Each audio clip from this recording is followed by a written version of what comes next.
shepherd of CCC Wonderland Parish in Alaguton, Alimosho, Lagos State. Is the Superintendent General of the entire Alimosho area, and also is the chairman of the Pastoral Monitoring Committee worldwide. Sir, we would like to know you. What's your name, sir? Name is the Venerable Okanlawa Adeboyeku of CCC Wonderland Parish. Daddy, nínú gbogbo nǹkan tó ń ṣẹlẹ̀, kí ni ọ̀rọ̀ ìgbìyànjú fún gbogbo àwọn Kìrìsìtẹ́nì? Ọ̀rọ̀ ìgbìyànjú mi fún gbogbo Kìrìsìtẹ́nì ni wípé ohun tó ṣẹlẹ̀ yóò tó kọ́ gbogbo wa lọ́gbọ́n. Kò tiẹ̀ ní ìdíkàwá tó fẹ́ ní kẹ́ni sì kó yẹ kó tó yéèyàn. Nígbà tí eléyìí délẹ̀ báyìí, àti àlùfáà, àti pope, àti reverend, àti bishop, àti evangelist, àti prophet ló wọnú ìdààmú tí òye ẹnikẹ́ni mọ́, débi pé pope lanu wà ó ní kò sí ìpéjọpọ̀ kankan títí lọ sí ìlú Mẹ́kà tí wọn ò lè ṣe láṣẹ àlùwàlá together, àti wọ ìlú Jerusalem gan kò ṣeé wọ̀. Èyí ni wípé àwa Kìrìsìtẹ́nì àkókò ìrònú ó ti dé. Bí adarí ẹ̀sìn àbí bí olórí ìlú, kí ni ọ̀rọ̀ tẹ́lẹ̀ fún àwọn onígbàgbọ́ tó máa mú ọkàn wọn le, tó máa mú wọn wárìrì sínú ìpéjọ ti Kristi? Ìmọ̀ràn mi sí àwa onígbàgbọ́, kí tí ẹ ṣe onígbàgbọ́ nìkan àti mùsùlùmí àti àwọn abọ̀rìṣà tó hàn àmọ̀pọ̀ Ọlọ́run ń bẹ, ní pé kọ́dúnkúlùkù kó fọkàn rẹ̀ balẹ̀, kò sóhun tuntun lábẹ́ ọ̀run. Nígbà kan nílẹ̀ Egypt, àjàkálẹ̀ àrùn ó wọ bẹ̀ lọ. Ohun tó dá mi lójú pé níbi tí àwọn ọmọ Ọlọ́run wà, Ọlọ́run yí abẹ̀ sọ́tọ̀ pé kò bẹ̀ nílẹ̀ Gósẹ́nì. Ibi kan tàbí ìdààmú kan kò dé bá Ísírẹ́lì. Nígbà tí Ọlọ́run ti sọ pé àkókò kó láti kó wọn kó olóko ẹrú, Bíbélì sọ pé gbogbo bàtà tí wọ́n wọ̀ for 40 years ìkan ò gbó lẹ́sẹ̀ wọn. Wọ́n kọjá lé etí òkun, ẹnikẹ́ni ò sọ ẹ̀mí ẹ̀ nù nínú ìdààmú. Tí ẹ bá ti gbẹ́kẹ̀lé Ọlọ́run kẹ́sì nígbàgbọ́, ohun tó ń ṣẹlẹ̀ fáyé ò ní ṣe yín. Ẹ má rò ó pé ohun kan báyìí ti ń ṣẹlẹ̀ nínú ayé dandan ni kó kàn wá. No, Kírísítẹ́nì gbọ́dọ̀ ní ìrètí àti ìgbàgbọ́ kan nínú Kristi pé ohun tí mo wà yìí, ẹ̀jẹ̀ Jésù tí mo ń ké pè ó kọ́fà mi. Àwọn mùsùlùmí náà tó ń gbàdúrà sí Ọlọ́run kan ní ìgbàgbọ́ lórí ẹ̀sìn wọn pé ìgbàgbọ́ ní gbogbo ẹ̀dá náà ìkànnì kò ní dé ọ̀dọ̀ wa, kò ní dé níbẹ̀, ká fọkàn wa balẹ̀. Àlejò ló jẹ́, owó àtúlọ̀ fún ìgbà kan ni. Lẹ́ẹ̀kan sí, kí ni ìmọ̀ràn àbí àmọ̀ràn fáwọn olóṣèlú, àwọn adarí àti gbogbo ènìyàn? Ìmọ̀ràn mi fáwọn olóṣèlú,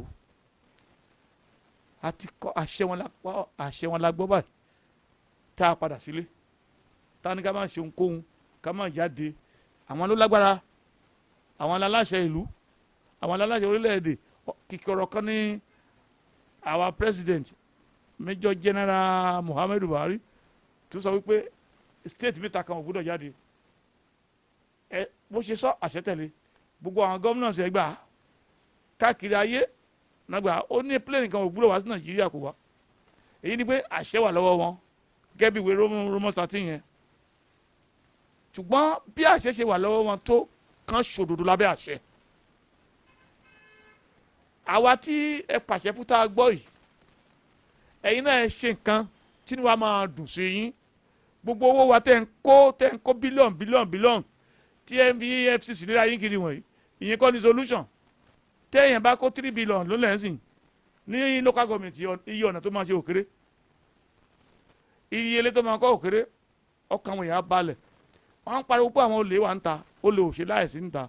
Nígbà téèyàn ò jẹun tó dẹ̀ gbọ́ pé ẹnìkan kó bílíọ̀nù sínú ilé, ò ní yọ lọ́yọ̀bọ̀n tí wọ́n náà fẹ́ jẹun. Kán aṣiwèrè ń kó rọ̀jọ́, kò mẹ́ni tí yóò ná. Àwa ọmọ orílẹ̀-èdè náà, iye àyè tán bá fi wá sí kò kan olóṣèlú nìkan, káwọn náà ṣe òdodo ní gbogbo ministry tán bá fi wá sí.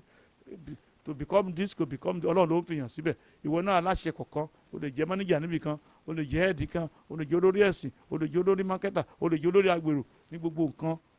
Ká fòdodo ṣe, káyé lọ́ni lọ́wọ́ gbà, káyé nìyàn lára, ìnira ti pọ̀ jù, ayé ń kígbe, ẹ̀jẹ̀ àwọn èèyàn, àwọn ebi ń pa àwọn èèyàn, ayé ń kígbe, ẹ jáwọ́ kẹ́ ẹ sì ṣe òdodo pẹ̀lú Ọlọ́run. ẹ ṣé dádì, ní àkótán ẹ fún wa ní àdúrà ìtura. Mo tún ní àwọn ọ̀rọ̀ kéékèèké kan fún àwọn ọmọ ìjọ Celestia. Ẹ jẹ́ ká fìmọ̀ ṣọ̀kan lábẹ́ àkóso olùṣọ́ àgùntàn kan ni. Ẹ rántí pé Ọlọ́run sọ wípé ìjọ Celestia ìjọ mímọ́ tèmi ni, àwọn tó wà níbẹ̀ inú ìmọ́lẹ̀ náà wà. The mission given to us ni pé go ye and cleanse the world. Láti wẹ ayé mọ́ ni, kì í ṣe láti dá wàhálà sínú ayé. Gbogbo àwọn tó bá ní ọ̀rọ̀ kan, tó ní ìbínú kan, tó ní èdè àìyedè kan, ká parí ẹ̀, ká máa gbé nígbésí ayé àlàáfíà, kí ìjọ Ọlọ́run máa tẹ̀síwájú, kí ẹ̀mí mímọ́ kó máa ra bàbà, kí iṣẹ́ ìyanu tí Ọlọ́run ti bàbá Ọ̀ṣọ́fà lé lọ́wọ́ tí ó sì ń ṣe nígbà tirẹ̀ kó máa gbilẹ̀ sí. Nígbà tí màá bá jẹ́ ìkan gbogbo á tẹ̀síwájú. Ẹ lọ ka Genesis 11, ó sọ pé gbogbo wọn jẹ́ èdè kan, ìmọ̀ kan, ó ní kò sí kan táwọn ẹ̀dá nílé ṣe tó bá yẹ pé ibi tán fi sí Ọlọ́run á fi wọ́n lẹ̀. Tí a bá fi òdodo ṣe nǹkan tí màá bá jẹ́ kan, kò sóhun tá a fẹ́ dà láyé tá a ò lè jọ sọ́wọ́ pọ̀ tá a máa fi dà á. Àti àní mo fi fún yín, kì í ṣe báyìí ṣe fi fún ni. Ẹ rántí pé kò sí kan tá a mú wá sáyé o, kò sí ipò kan tá a ní, kò sówó kan tá a ní jùlẹ̀ o.